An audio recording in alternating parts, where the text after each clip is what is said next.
자, 유튜브 시청자 여러분들 반갑습니다. 얼음사이다입니다. 자, 여러분, 제가 한 9개월 전에 우리나라 건강보험 문제에 대해서 영상을 하나 다룬 적이 있었습니다. 자, 그때 당시에도 제가 올렸던 내용은 별게 아닌데 건강보험료가 계속 올라가는 그런 이유, 국민들의 건강보험 부담이 자꾸 이렇게 부담이 커지는 이유에는 물론 여러 가지가 있겠지만 그 중에서 정말로 빼놓을 수 없는 큰 이유 중에 하나가 바로 외국인들이 대한민국 국민들이 만들어 놓은 이 소중한 건강보험 기금을 다 빼먹고 있다라는 비판이었습니다. 자, 그런데 최근에 유튜브나 인터넷 커뮤니티를 돌아다니다 보니까 뭐 이제 와가지고 새삼스럽게 갑자기 외국 사람들이 많이 받아먹더라, 중국 사람들이 건강보험료를 많이 받아먹고 있더라, 이런 주제가 뒤늦게 공론화가 되고 있더라고요. 그래서 제가 또 나름대로 이 유튜브 바닥에서는 이 담론을 다루던 원조라는 것이죠. 그래서 오늘 저도 다시 한번 이 주제에 대해서 이거를 한번 복습을 해보는 시간을 가져보려고 합니다. 자, 그래서 오늘 영상의 핵심 주제를 여러분들에게 미리 한 줄로 쌈박하게 요약을 해드리자면은 외국 사람들이 국내 생활을 조금만 하면은 한국의 자국민들과 동등하게 너무 많은 것들을 받아간다라는 부분입니다. 너무 많이 받아가고 오히려 자국민들이 역차별받는다. 우리 한국 사람들이 봉이다라는 거죠. 오늘 재밌는 비판을 할 건데 한번 잘 들어보세요. 그러면은 시작을 하겠습니다. 자, 여러분, 어떤 중국 사람 한 명이 우리나라에서 지난 5년 동안 건강보험료 지원을 무려 30억 원이 넘게 수령해 갔다는 거 혹시 알고 계셨습니까? 심지어 상위 10명 중에서 7명이 전부 다 중국 사람이었다라고 하죠. 그래서 네티즌들이 나오는 반응이 이런 겁니다. 한국 국민들이 봉이냐? 이런 소리가 나오는 겁니다. 자, 근데 저런 소리를 할 만도 하죠. 국민들이 화가 날 만도 하다라는 겁니다. 자, 그래서 대표적인 첫 번째 사례입니다. 60대 중국 사람인 A씨는 지난 2017년부터 2021년까지 5년에 걸친 기간 동안 국내 병원에서 무려 32억 9천만 원어치의 진료를 받아갔다라고 합니다. 그런데 본인의 부담금이 얼마였느냐? 불과 3억 3천만 원 정도밖에 안 됐다라고 해요. 자, 차액이 여러분들 어마어마하죠. 거의 33억 중에서 본인이 낸 거는 3억 정도밖에 안 되니까 나머지 90%를 대한민국 국민들이, 그러니까 대한민국 국민들의 기금으로 사실상 30억을, 그 나머지 90%의 차액을 메꿔준 셈이라는 겁니다. 그리고 그 거대한 손해는 고스란히 우리나라 국민들이 다 같이 떠안게 된다라는 거죠. 자, 그래서 이게 제가 9개월 전에 유튜브에 영상을 올리던 그때 당시에도 나름대로 문제가 좀 되었던 사건입니다. 근데 크게 공론화되지는 못했고 의사신문이라든지 뭐 이런 곳들, 의료저널의 일부에서만 좀 작게 소개가 되었던 거예요. 그래서 저는 이제 이런 것도 폭넓게 다루는 사람이니까 비판을 했던 거죠. 자, 그래서 실제로 통계 자료를 한번 살펴보시면은 국내에서 건강보험 지급을 받아가는 이 전체 외국인들 중에서 무려 압도적인 1등이 어느 나라 사람들이냐? 그 71.6%가 중국 사람들이었다라고 합니다. 2015년부터 2020년 6월까지니까 지급액 기준 자료로 봤을 때 약 5년 정도 되는 기간이죠. 그 5년 정도 되는 기간 자료 동안에 그 통계를 한번 내보니까 외국 사람들에게 지급됐던 우리나라 건강보험급여의 총액이 얼마냐? 무려 3조 4천억이나 됩니다. 근데 그 중에서 71%가 넘는 2조 4,600억을 단 한 나라의 사람들이 받아갔는데 그게 누구냐? 바로 중국 사람들이었다라는 것이죠. 이게 뜻하는 바가 뭐냐면은 이런 식으로 해외 다른 나라 사람들이 우리나라의 건강보험료를 빼먹으려고 사실상 원정 진료를 오는 경우가 굉장히 많다라는 거예요. 자, 이쯤 되면은 대한민국 국민들, 그리고 사회생활하고 계신 우리 직장인 사회인분들, 아버지 어머니 부모님들이 뼈 빠지게 내는 세금이 어디로 줄줄 새고 있었느냐? 여러분들의 부모님들이, 우리 사회인분들이 뼈 빠지게 내고 있는 건강보험 부담이 전부 다 어디로 줄줄 새고 있었냐? 확실하게 견적이 나온다라는 거죠. 참담하다라는 겁니다. 저쪽으로 다 새어나가고 있었잖아요. 2조 4천억씩 이렇게 빠져나가고 있었다라는 거예요. 국민들이 코피가 터지는 게 당연하죠.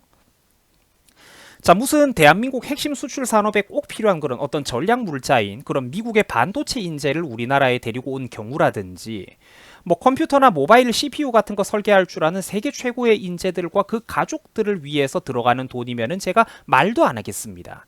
그건 좀 특혜를 줘야 되는 사람들이니까, 대한민국 국민 전체를 위해서라도. 근데 그런 사람들도 아니라는 거죠. 이 중국 사람들의 71%의 대다수는. 사실상 이런 식으로 후진국 출신의 근로자들이 국내에 들어와가지고 단 몇 달만 일하면 자국민과 동등하게 건보료를 받아먹고 빼가는 게 2조 3조 원에 달한다라는 겁니다. 바로 그 부분을 비판을 하는 거거든요. 자, 여기도 여러분들이 한번 보시면 그나마 국회의원 중에 한 분이 저와 비슷한 목소리를 내고 있었습니다. 국민의힘의 강기훈 의원이라는 사람이었는데요. 이분이 했던 말씀을 들어보자면 다음과 같습니다. 말인즉 일부 외국인들이 진료를 목적으로 우리나라에 입국을 해서 국내에서 의료 쇼핑의 보험 혜택을 받아먹고 다시 출국을 해버린다라는 거죠. 혹은 단기간 체류하면서 건보 재정의 지원만 받아먹고 고국으로 다시 돌아가는 그런 얌체 같은 경우가 수두룩하다라는 겁니다. 자, 다시 말해가지고 한국에 와서 잠깐 지내다가 치료비만 받아먹고 다시 나가버리는 사람들이 많다라는 거죠. 심지어 현행법에 따르면 건강보험은 원칙적으로는 우리나라 국민들만이 대상임에도 불구하고 외국인들에게도 이제 특례 규정이라는 게 있는데 거기에 의하면은 국내에 단지 6개월 이상 정도만 거주를 하면은 건강보험 혜택을 동일하게 받아간다라는 겁니다. 자, 여러분 이거 당연히 문제죠. 심각한 문제잖아요. 거주 기간의 기준을 좀 1년 이상으로 늘린다든지 아니면은 대한민국에 얼마 이상의 건보료나 돈을 좀 유의미하게 크게 납부를 해야지만 그 다음에 이런 혜택을 받아먹을 수 있도록 자격을 준다든지 심사 요건을 강화를 해야 될 것 아닙니까? 그러니까 뭔가 자국민하고는 기준이 좀 달라야 될 것 아니냐라는 거예요. 전 세계 어느 나라가 몇 달 일한 외국인에게 자국민과 동일한 이런 복지 혜택을 통째로 나눠줍니까? 그죠? 말도 안 되잖아요. 자, 그래서 여러분들 여기 보시면은 아주 뒷목 잡을 만한 두 번째 사례도 있습니다. 근데 이게 아주 흔한 케이스거든요. 한번 들어보세요. 외국인 한 명이 피부양자가 9명이 넘는 사람들을 줄줄이 주렁주렁 데리고 들어왔다라는 겁니다. 아빠, 엄마, 할머니, 아내의 할아버지, 그리고 장인, 장모, 그리고 자기 자녀 2명에 이르기까지 총 9명에 달하는 사람들을 데리고 들어와서 피부양자라고 해놓고 지 혼자서 여기서 일 좀 하면은 나머지 9명이 전부 다 우리나라에서 의료보험 혜택을 받아먹고 약값 지원을 받는다라는 겁니다. 자, 여러분, 저 돈이 대체 누구 주머니에서 나오는 그런 기금을 축내고 있는 걸까요? 맞습니다. 바로 대한민국 국민들이잖아요. 국민들 모두가 다 같이 만들어 놓은 호주머니를 저렇게 외국 사람들이 다 빼먹고 있다라는 것입니다. 자, 이것도 여러분들 아까 보셨던 내용이죠. 좀 더 심화된 내용인데 우리나라 최고 건보급여 수여자가 누구냐면은 우리나라 사람이 아니라 중국 사람이라고 해요. 혼자서 33억치를 받아 먹었다라는 거야. 정확하게는 32억 9,501만 원어치 진료를 받았는데 편의상 33억이라고 합시다. 그 건강보험 급여의 도움을 무려 29억 6,300만 원치를 받아 먹었다라고 해요. 근데 그 중에서 33억 중에 거의 30억 가까이 받아 먹었는데 본인 부담금은 3억 원밖에 안 돼요. 그러니까 나머지 29억 이상의 손해는 대한민국 국민들이 고스란히 나눠서 이거를 짊어지고 있다라는 겁니다. 이러니까 자국민들의 허리가 빠지고 등골이 나사가 빠지고 휜다라는 거예요. 등골이 휘지 국민들이. 한 사람이 29억, 30억씩 이렇게 손해를 내고 있는데 그 저거 메꾸려면은 몇천 명, 몇만 명의 평범한 직장인들이 돈을 내서 그걸 메꿔줘야 되는 걸까요? 연대 책임을 해서. 심지어 우리나라 최고 건보 급여자의 상위 10명 중에 7명이 중국 사람이었고 5명이 피부양자였다라고 해요. 여러분들 진짜 심각하지 않습니까? 이거 다 자국민들을 위해서 만들어 놓은 시스템이잖아요. 왜 이거를 외국 사람들에게 다 갖다 퍼줍니까? 대한민국 국민들은 일단 아버지와 아들들 모두가 약 2년에서 3년이 넘는 세월 동안 국방의 의무를 수행을 해왔죠. 그리고 혹은 하게 될 예정입니다. 또한 평생을 대한민국 이 땅에서 살면서 세금 내고 일하고 건보료를 납부하면서 우리나라 사람들은 국가를 위해 헌신하고 살아가겠죠. 이 나라에 만약에 어떤 위기가 유사시가 닥치게 되면은 외국인들은 이 나라를 떠나면 그만이지만 우리는 안 그렇죠. 삶의 터전 기반 자체가 전부 다 여기에 있기 때문에 한국 국민들은 그런 한반도 유사시라는 리스크도 고스란히 짊어지게 됩니다.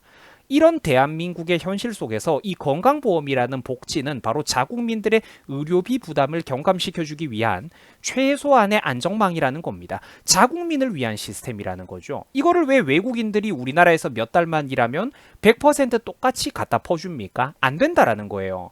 의무가 다르다니까? 의무가 다르다고. 의무의 무게가 다르다고. 근데 외국 사람들은 우리 한국 사람들하고는 이게 케이스가 완전히 다르죠. 한번 보세요. 잠깐 몇 년 한국에 일하러 들어왔거나 애초에 치료만을 목적으로 입국하는 사람들이 수두룩하다라는 거예요. 우리는 한국의 삶의 기반이 있으니까 끝까지 여기 붙어가지고 모든 리스크를 감수해야 되지만 외국인들은 다르다는 거야. 물론 이 사람들도 직장을 얻고 난 뒤로 뭐 여기서 조금 오래 사는 사람들이 있을지는 모르겠죠. 또 이 사람들이 직장을 얻고 나서 내국인과 동일한 기준으로 자기 월급에서 실제로 건보료를 내고 있다고 자기들도 항변은 하겠죠. 우리도 똑같이 내니까 똑같은 대우 해달라고. 근데 그렇지가 않습니다. 자기들 월급에서 한국 사람들과 동일한 기준으로 건보료를 낸다고 해도 그거는 우리가 무임승차라고 비판할 수가 있는 거예요. 왜 그러느냐? 아까 말씀드렸잖아요. 의무의 무게가 다르다니까. 단지 이 나라에서 겨우 몇 달 살면서 몇 달 납부한 것 가지고 1년, 2년 납부를 했다고 한들 그것만으로 자국민과 동일한 혜택을 받는다는 게 말이 됩니까? 아니라니까. 애초에 이거는 자국민을 위한 혜택이라는 거예요. 한국 사람들은 평생을 할아버지와 아버지 그리고 나 심지어 내 자식의 세대에 이르기까지 3대 혹은 4대에 걸쳐가지고 여러 수많은 사람들이 평생을 대한민국을 위해서 이 땅에서 살아오고 그 지긋지긋한 국방의 의무도 모두 짊어지고 수십 년간 이 나라에서 세금 내고 이바지하며 살아가게 되는 사람들입니다. 한국의 건강보험제도 역시 마찬가지로 역시 부모님 세대, 우리 세대, 그리고 또 내 동생과 후배와 자녀들의 세대에 걸쳐 모두가 다 함께 피땀 흘려가지고 이 기금을 만들어 놓고 자산을 구축해 놓은 거예요. 이거는 자국민들을 위한 보험이자 방패입니다. 그런데 이거를 어느 날 갑자기 입국해서 들어온 사람들이 단 몇 달만 일하면은 자국민들이 누리는 것과 완전히 동일한 혜택을 누릴 수 있다. 말이 안 된다라는 거죠. 최소한 이 나라에 뭔가 그런 기여와 어떤 안정성을 보여줘가지고 이바지를 해서 시민권을 딴 사람들에게나 그거를 줘야죠. 몇 달 일하기만 하면 자국민과 동일한 혜택을 누린다는 게 말이 됩니까? 안 된다는 거죠. 내국인과 외국인들은 그러니까 애초에 건강보험제도가 제가 생각할 때는 당연히 아예 별도로 운영되는 게 맞다고 봅니다. 외국인 건강보험제도가 차라리 따로 있는 게 나는 맞다고 봐요. 아니면 앞서 말씀드린 바와 같이 이게 너무 힘드니까 뭐 통합적으로 운영을 한다고 해도 현행보다 심사 기준을 좀 강화를 하라는 거예요. 금액의 액수나 납부 기간이 최소한 훨씬 더 길어져야 된다라는 거죠. 100번 양보해서 제가 아까 영상 초반에 말씀드렸던 반도체 산업이라든지 우리나라 국가 핵심적인 전략 산업 분야들이 있죠. 물론 예외로 취급해줄 만한 인재들, 해외 인재들도 있기는 있습니다. 해외 최고 수준의 그런 천재급 인재들, CPU와 컴퓨터 칩을 설계하는 사람들, 연봉을 우리나라 삼성전자 같은 데 들어와서 수십억 이상 받아가는 그런 해외 전략형 인재들을 데려오기 위해서 또 이런 건보료를 물론 제공할 수 있을지는 모르겠어요. 그런 경우라면 또 예외가 될 수도 있어야 되겠죠. 실제 근데 웃긴 게 뭐냐면은 그런 사람들은 애초에 그렇게 건강하고 잘난 사람들은 이 나라에 와도 병원 갈 일도 별로 없고 건보료를 몇억 원씩 빼먹지도 않는다라는 거예요. 그런 사람들은. 그러니까 지금 제가 말하는 거는 결국 별로 중요하지도 않은 단순직에 일하는 어떤 중국 사람들이나 외국 사람들이 우리나라에 무슨 형 간염 뭐 이런 것들이 있습니다. 한국 사람들은 잘 걸리지도 않는 희귀 질병에 걸려가지고 들어오는 경우가 많아요. 근데 이 사람들이 타먹어가는 약값이 여러분들 그러니까 중국 근로자나 이런 사람들이 희귀 질병 걸려가지고 우리나라에 들어왔을 때 타먹어가는 약값이 얼마인 줄 아세요? 한 달에 약값만 500에서 600만 원이 넘게 들어갑니다. 어마어마하죠. 그런데 여러분들 저 중에서 우리나라 건보료 지원이 얼마나 나가냐면 95% 넘게 나갑니다.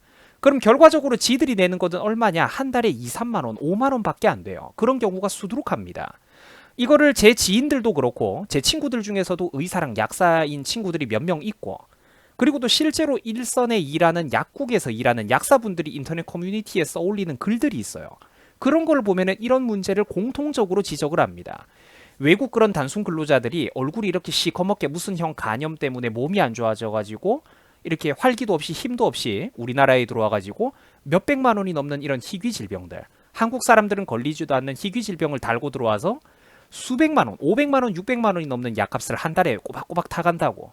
근데 지들이 내는 거는 5만 원, 3만 원밖에 안 된다고. 이런 얘기를 수많은 사람들이 해요. 여러분, 진정으로 나라를 생각하고 정치를 평론하는 입장에서 우리가 이런 거를 언제까지 도대체 두고 볼 것이냐라는 겁니다. 당연히 이거 올바른 목소리죠. 당연히 이런 목소리를 내는 게 국가와 국민을 위하는 것 아니겠습니까? 그죠? 그래서 제가 항상 강조하는 것들이 바로 자국민 우선주의라는 거예요. 자국민을 우선시하는 것은 당연히 중요한 가치관이고 이게 여러분들 절대로 나쁜 게 아닙니다. 외국 사람들을 부당하게 차별하자라는 게 절대로 아니에요. 제 친구들 중에서도 여러 가지 국적이 있고 선진국에서 온 백인 애들도 있어요. 그 피부 하얗고 금발인 애들. 잘생기고 이쁜 애들이 있어요. 있는데 지금 제가 말하는 관점은 내가 외국 유학생 출신의 친구들이 있고 없고가 아니라 당연한 차이, 차별이 아니라 당연한 차이와 차등을 말하는 겁니다. 자국민들과 수행한 의무의 무게가 동등하지가 않은데 국방의 의무만 봐도 대표적이잖아요. 자국민들과 외국인들은 이 나라 안에서 이 나라가 유지되기 위해 수행한 의무의 무게가 동등하지가 않은데 어째서 혜택은 똑같이 받아먹는단 말입니까? 오히려 심지어 국민들이 역차별을 받고 있죠. 나중에 집값 마련 저금리 대출 프로그램이라든지 기타 수많은 복지 혜택 같은 거는 다문화라는 이름으로 오히려 외국 사람들에게 더 잘 되어 있는 것들이 너무나도 많다라는 거예요. 오히려 이 나라에서 평생 뼈 빠지게 일하고 국방의 의무를 수행한 우리나라 국민들이 역차별을 받고 있다라는 거예요. 잘못된 것 아닙니까? 진정으로 국민들을 위하는 우파 정신이라는 건 바로 이런 겁니다. 바로 이런 쪽의 목소리를 내고 국민들의 가슴속을 시원하게 긁어줘야 되는 거예요. 그 대한민국 땅에서는 항상 우리 대한민국 국민들의 권리가 우선이라는 것입니다. 자, 그리고 마지막으로 제가 한 가지만 우리 여러분들에게 부탁을 좀 드리겠습니다. 자, 시청자분들께서 얼음사이다 채널의 멤버십 회원 가입을 좀 해주신다면 유튜버 얼음사이다에게 정말로 큰 힘이 됩니다. 솔직히 여러분들 이게 큰 돈이 드는 것도 아닙니다. 한 달에 5,000원이나 10,000원 정도밖에 안 되는데 이게 솔직하게 말해가지고 커피 한 잔이나 국밥 한 그릇 값밖에는 안 되거든요. 그 시청자분들께서 한 달에 저한테 커피 한 잔을 못 사주시겠습니까? 이거는 하루로 나누면 150원, 200원에서 300원 정도 저를 위해서 응원해 주시는 개념인데 솔직히 여러분들 하루에 100원, 200원은 대학생분들도 이 정도는 충분히 가능하다라고 저는 생각을 하거든요. 그러니까 우리 시청자분들 정치판을 바라보면 참으로 답답하시잖아요. 진정으로 이렇게 국민들, 자국민을 위해서 답답한 내 가슴속을 위해서 시원하게 뚫어주고 내 생각을 대변해주는 사람이 정말로 부족한 시대입니다. 이때 건전한 목소리와 여론을 형성하는 이런 사람이 있을 때 여러분들이 그 스피커 크게 키워주시려고 지갑 한 번만 열어주시면 안 되겠습니까? 이 정도는 써주셔야 되고 써주신다면 여러분들이 열어준 그 지갑 그 돈 안 아깝게 제가 열심히 좋은 목소리들 앞으로도 많이 내겠습니다. 물론 우리가 살다 보면은 10가지 생각 중에 10가지 생각 모두가 저와 구독자분들이 같지는 않을 것입니다. 영상들을 보시다 보면은 분명히 여러분들하고는 생각이 조금 다르거나 불편하게 들리는 영상들도 있을 거라고 생각을 해요. 하지만 제가 자신 있게 약속을 하겠습니다. 적어도 이 나라 정치인이라는 인간들은 10개 중에 한두 개도 여러분들의 가슴속을 제대로 긁어주지를 못하죠. 근데 저는 그 10개 중에 7, 8가지 정도는 여러분들의 마음속을 속 시원하게 얼음으로 긁어드리겠습니다. 자, 그래서 우리가 이제 이런 식으로 함께 할 수 있다는 거죠. 이 10가지 생각 중에 한두 개는 달라도 7, 8가지가 같은 자국민을 우선시하는 사람들이기 때문에 가능하다라는 거예요. 우리가 뜻을 함께하는 그런 의미에서 우리가 함께 뜻을 함께하는 정치적인 동지이고 동반자가 될 수 있다라는 거죠. 협력과 팀플레이라는 게 다 그런 것 아니겠습니까? 요즘 유튜브 채널을 정상적으로 운영하는 게 상당히 좀 많이 어렵습니다. 영상이 구독자분들에게 정상적으로 알림을 설정을 하셨는데도 영상 알림이 안 가고 노출 자체가 안 되는 악순환에 빠져 있어요. 여러분들이 구독도 좀 해주시고 조그만 여유가 있는 분들이라면 얼음사이다를 위해서 하루에 200원, 300원만 좀 이렇게 응원을 해주실 수가 있습니다. 여러분들 부디 많은 회원 가입으로 좀 응원 부탁드립니다. 자, 여러분들 수고하셨습니다. 고맙습니다.